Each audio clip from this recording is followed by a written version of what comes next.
بسم اللہ الرحمن الرحیم۔ میں سید نعیم الدین سدا بہار، اس چینل کا نام بھی ہے سید نعیم الدین سدا بہار، سے مخاطب ہوں۔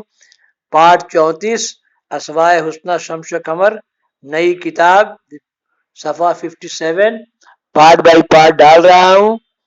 دیکھیے، دیکھ اللہ کے ساتھ شیئر کیجیے اور گھنٹی بجائیے۔ اور اس سدا بہار اسلام کے ہی نام سے میں مخدوم یہی مہین رضا کے حالات و واقعات ڈال رہا ہوں۔ ماں مریداں بردرے تو اسکرم امیدوار، دل برے دل جوئے مایا یا شاہ شمس الدین توئی، اللہم صلی علی سیدنا و مولانا محمد النبی الامی والہ و صحابہ بارک وسلم، صلاۃً و سلاماً علیک یا رسول اللہ۔ پارٹ 34، خانقاہ اندرابیہ کے لیے جہر کی تلاش۔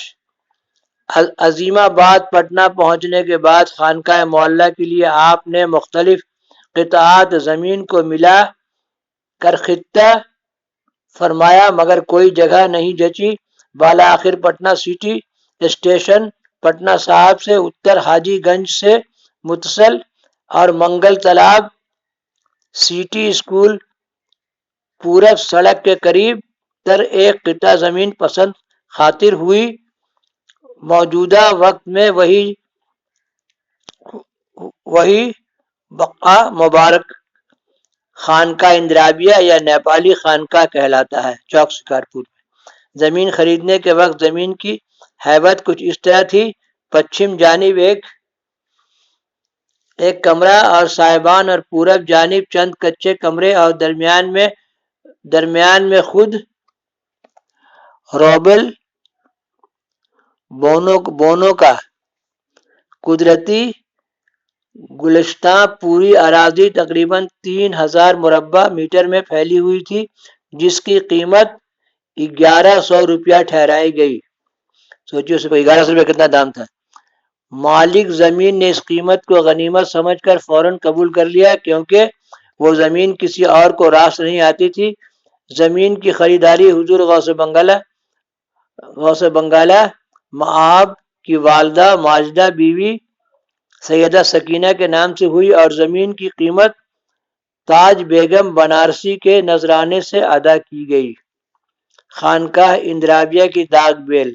زمین کی خریداری مکمل ہو جانے کے بعد حضرت غوثیت مآب نے زمین کو سابقہ ہیبت کو برقرار رکھتے ہوئے تھوڑی سی تبدیلی فرمائی۔ کچھ پچھمی کمرے صاحبان کو مسجد کی شکل دے دی، جس کے شمالی اور جنوبی جانب ایک اپنے لیے خلوت خاص اور ایک بیت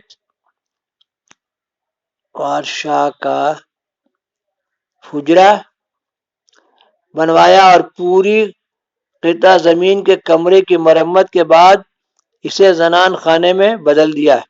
اللہم صلی علی سیدنا و مولانا محمد النبی الامی والہ و صحابہ بارک وسلم، صلاۃً و سلاماً علیہ۔ خانقاہ یا مدرسہ۔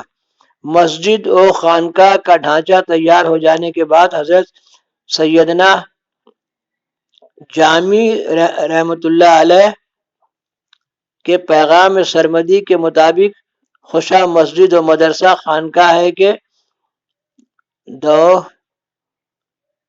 بود قیل و قال محمد۔ حضرت غوث بنگالہ کو ایک دینی مدرسے کی کمی کا شدت سے احساس ہوا، چنانچہ اصلاح خانقاہ کے بعد آپ کی توجہ پڑھنے پڑھانے کی طرف مبذول ہوئی۔ آپ کا زیادہ وقت پڑھانے میں صرف ہونے لگا۔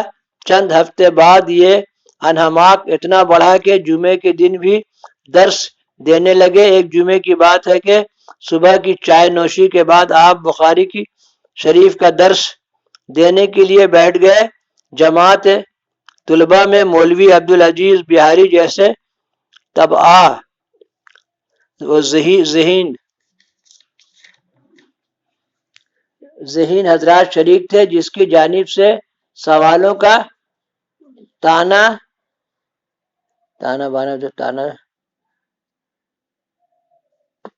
ٹوٹتا نہیں تھا۔ ادھر جواب میں غوثیت مآب فاضل ربانی علم و عرفاں کا دریا، منقولات کے آبشار و معقولات کی کھائیوں سے بہار سے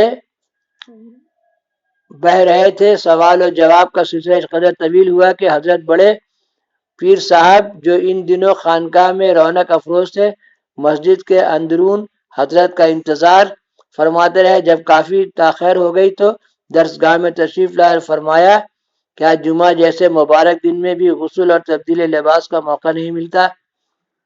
اللہم صلی علی سیدنا و مولانا محمد النبی الامی وآلہ وصحبہ بارک وسلم صلاۃ و سلاما علیک یا رسول اللہ صلی اللہ علیہ وسلم. اب یہاں سے چلے گا پارٹ 35.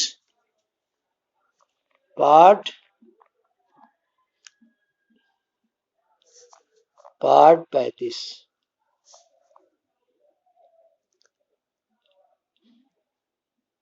پارٹ 35